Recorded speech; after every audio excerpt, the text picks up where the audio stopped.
Okay, we're here. It's June the 13th. I'm going to dig into inspect this particular hive. Again, this is a hive that we caught in mid-April. We caught this from a swarm. It had swarmed into a gentleman's house, and we recovered this swarm from his soffit.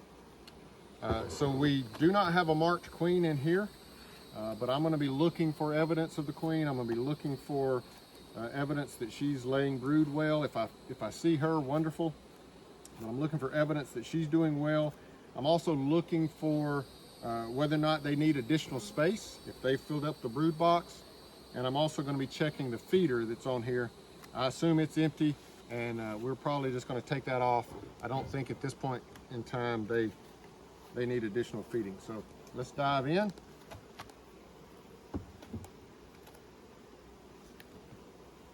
Again, here you can see I've got one of the top feeders, half-gallon feeders, and in fact it is empty of water. I've got a lot of dead bees in here, and what I noticed happened is the clear cap, it got knocked loose, which creates a bigger hole in the bottom such that they can now come out. So they've come out and gotten all sticky and tied up in the sugar water. So I'll have to make sure I don't make that mistake again. I'll take this super frame off.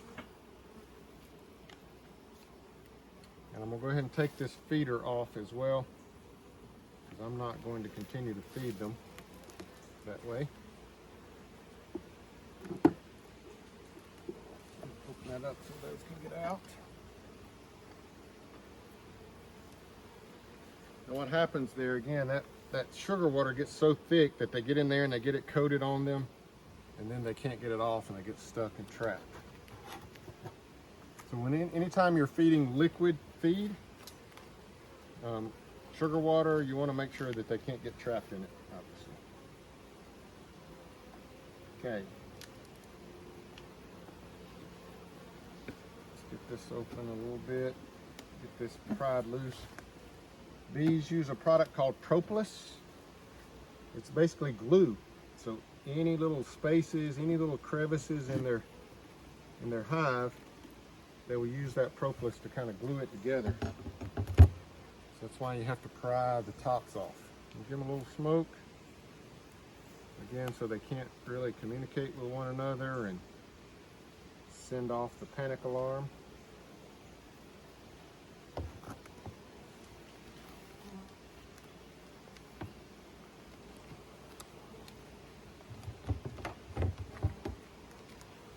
Notice I've got a frame that's stuck to the top, probably with propolis.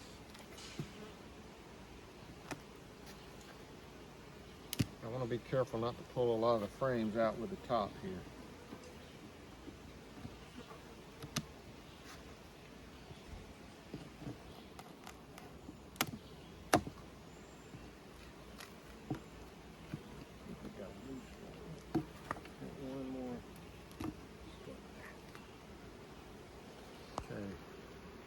Inspect the bottom of the inner cover here just to make sure we don't have our queen there. It's not a marked queen.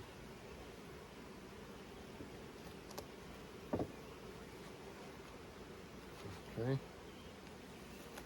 All right, again, what I'm looking for, there's 9 frames because I'm using spacers. So I'm looking to see if 6 to 7 of the frames are already full. That would indicate that I need to create more space. As I look here, you can see the outer 2 frames, they haven't done anything to the outer 2 frames. They haven't built out any comb on those.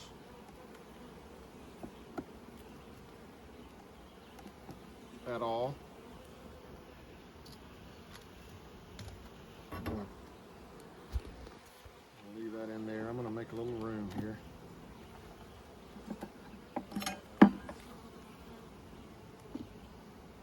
So the outer 2 frames are empty. Now as I look at this one, this frame is also empty. And even the third frame from the end is also empty. So really they've only filled out 3, maybe 4 frames here.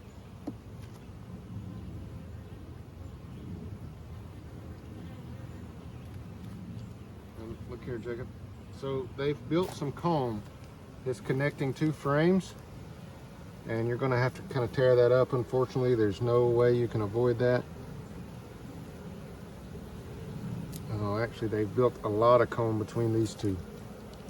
See how much comb they've built between these 2? So what I need to start doing is I'm going to tie these 2 frames together. I'll put a little strip across them and tie them together so that anytime I work with these 2 frames, they both come together. I don't want to tear up too much of their comb. That is troublesome when you have to do that, because 1, you got to hold the frames together, and 2, if you were looking for the queen, she might be in between them, and of course you wouldn't be able to see her if that was the case. All right, so it's looking okay. I'll show you, this is the reason. Look at that bottom corner down there, Jacob. See the foundation comb, how it had kind of gotten pushed outside of the frame? That's the reason that they were, that they've built comb between these 2. As you can see on the outside over here, there's nothing. Okay. So there is clear evidence we have a good queen there. You can see the brood, the capped brood. I can see in a couple of those that are uncapped, I can see larvae inside those. So we clearly have a queen that's doing what she's supposed to be doing.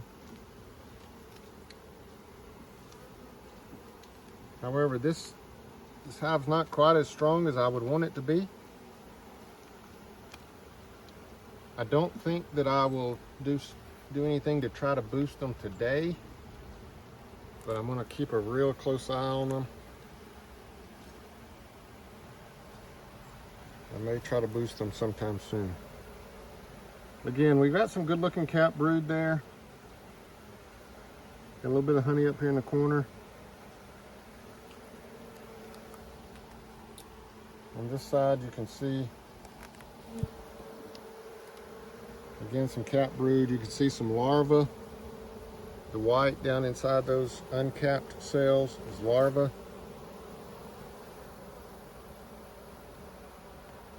We're looking okay here. Just not quite as strong and populated as I was hoping.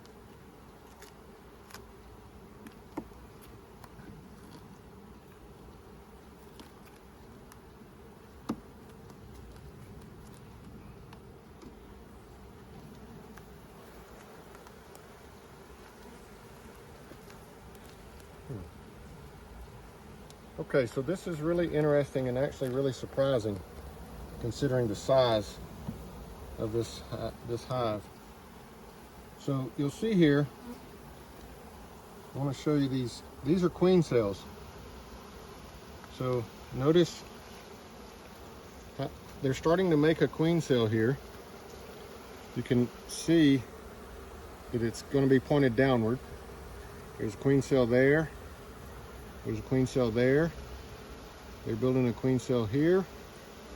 And they have a queen cell here that's actually already capped. So that's going to make a queen. Now it's really important that I caught this, because as small as this hive is, if they were to swarm, they'd be in real danger. I mean, here it is, it's middle of June.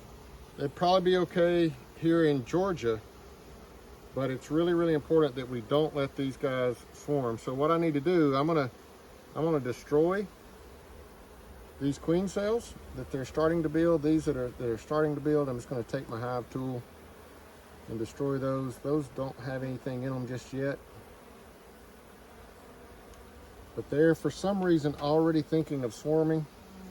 It may be that they don't like the queen that they have, don't feel like she's doing her job, but at the moment I just can't let them swarm. If they do, they'd be too weak at that point. So even this cell here that's been capped over, I need to to destroy that. You can see the larva that was inside of it. That's a queen that was growing inside there. So I really have to keep an eye on this hive. Really can't let them swarm because again, they're just too weak right now to swarm. So that being said, that means that I need to augment, I need to boost this hive up relatively soon. And again, I have a hive right there. Jacob, show the front of that hive there. That hive there is very strong. You can see the population even that hangs out on the front of that hive. It's a very strong hive, highly populated. So I will take that hive and I will augment this one with some of those bees. We'll record another video at a different time. I'm not going to do that today, but I will do that soon. So I'm just going to put these frames back in here.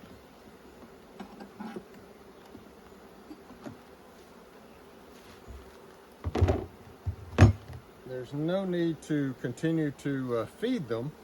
They have plenty to eat here in Georgia this time of year, and they're just not at a point yet where I need to give them more space. So I'm just going to put the inner cover back on.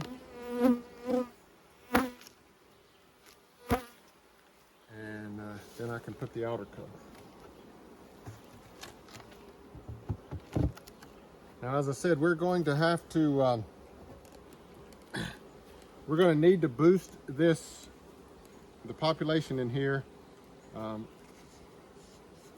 then I can split them artificially without them splitting themselves. I don't want them to swarm. I have swarm traps out, but I don't want them to swarm simply because I want to be able to control that, right? But again, this hive is so small right now that if they were to swarm, they could be in real danger of not being able to grow the population they need before winter time.